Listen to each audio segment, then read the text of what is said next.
Hello everyone, আসসালামু আলাইকুম। সকালবেলা উঠেই চিন্তা করছিলাম যে আজকে কি নাস্তা করা যায়, কজ ডেইলি আমার একই জাতীয় নাস্তা খেতে ভালো লাগে না। সো এক এক দিন এক একটা খাওয়ার ট্রাই করি একটু স্বাদে ভিন্নতা আনার জন্য। তো আজকে হচ্ছে বাসায় কর্নফ্লেক্স ছিল, তো সেটাই নামিয়ে নিয়েছিলাম। এই কর্নফ্লেক্সটা আমি ওই দিন হচ্ছে সুপার শপ থেকে এনেছিলাম। তো কর্নফ্লেক্সটা হচ্ছে দুধ দিয়ে খাওয়ার থেকে আমার এই যে এরকম চিপসের মতন করে শুকনো শুকনো খেতেই আমার অনেক ভালো লাগে। তো যাই হোক, তাও আমি একটু দুধ হচ্ছে গরম করে নিয়েছিলাম, দেন হচ্ছে আমি ওর মধ্যে দিয়ে হচ্ছে নেড়ে নিলাম। তো এই তো এটা খাওয়া দাওয়া শেষ করে হচ্ছে আমি রেডি হয়ে যাই, কজ আমার ক্লাস ছিল বাইরে, যেহেতু প্রচুর গরম আর রোদ, তারপরেও তো যেতে হবে, কিছু করার নেই। তো ক্লাসে শেষ করে হচ্ছে দুপুরের দিকে আমি বাসায় চলে আসছিলাম। তো ডেইলি আমার দুপুরের দিকে বাসায় আসার সময় হচ্ছে জ্যাম হয়। সো এই জ্যামটাম ঠেলে আসতে আসলে ভীষণ বিরক্ত লাগে, বাট কিছু করার নেই আসলে। তো যাই হোক, দেন হচ্ছে বাসায় গিয়ে আমি ফ্রেশ হয়ে আবার আম্মুর বাসায় যাচ্ছিলাম, কজ আম্মু হচ্ছে আজকে সকালেই ফোন দিয়ে বলেছিল যে যেতে, কারণ আম্মু হচ্ছে আজকে ভুড়ি রান্না করেছিল, আর ভুড়ি হচ্ছে আমাদের সবার অনেক পছন্দের। সো ভুড়িটা রান্না করলে দেখা যায় যে আম্মু হচ্ছে কল দিয়ে বলে যে আজকে ভুড়ি রান্না করছি, আজকে আসো বাসায়, কজ আমি আবার ভুড়িটা রান্না করতে পারি না। তো যাই হোক, আজকের মেনুতে ছিল হচ্ছে আলু ভর্তা, করলা ভাজি, আর আম্মু একটা মাছের ভর্তা করেছিল।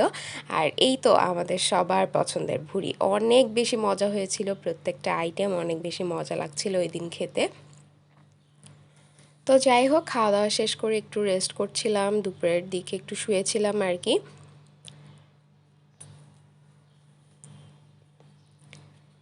দেন বিকেলের দিকে উঠে পড়লাম, কজ আমার দুপুরে খুব একটা ঘুম হয় না, আমি জাস্ট এমনিতেই শুয়ে থাকি। তো বিকেলের দিকে উঠে আবার দেখলাম যে আমার আম্মু হচ্ছে আমার ছোটো বোনকে টিউশন থেকে আনতে যাচ্ছে। তো এই তো আমার ছোটো বোন চলেও আসে, তো ও এসে আর কি আমাকে এই স্যান্ডেলটা দেখাচ্ছিল, কজ এটা হচ্ছে আমার আব্বু খুলনা থেকে আনছে। তো এটা আবার আমাকে পরে দেখাচ্ছিল। দেন ওইটা ওর সাথে একটু গল্প টল্প করে দেন আমরা ছাদে চলে আসি, আর ও খেলতে চলে যায়। তো ছাদে এসে হচ্ছে আম্মুর গাছগুলো একটু দেখছিলাম, দেখলাম যে আম্মুর গাছের অবস্থা খুবই খারাপ হয়ে গিয়েছে, যেহেতু প্রচণ্ড গরম পড়ছে আর অনেক বেশি রোদ হচ্ছে। সো গাছগুলো আসলে মরে যাচ্ছে। আম্মু তো প্রতিদিনই পানি দেয়, তারপরে এটা ওটা করে গাছের জন্য, বাট তারপরেও আসলে গাছগুলোর অবস্থা ভীষণই খারাপ, অ্যালোভেরাগুলো লাল লাল হয়ে যাচ্ছে। আর এটা হচ্ছে যে মেহেদি গাছ, আম্মুর যে বেগুন গাছ ছিল, টমেটো গাছ ছিল, সবই মরে গেছে। ক্যাপসিকাম গাছ হয়েছিল, সেটাও মরে গেছে। মরিচ গাছগুলো হচ্ছে মরে গেছে। তারপরে আম্মু নতুন আর একটা হচ্ছে মরিচ গাছ লাগিয়েছে, এখন দেখা যাক যে ওইটার কি হয়।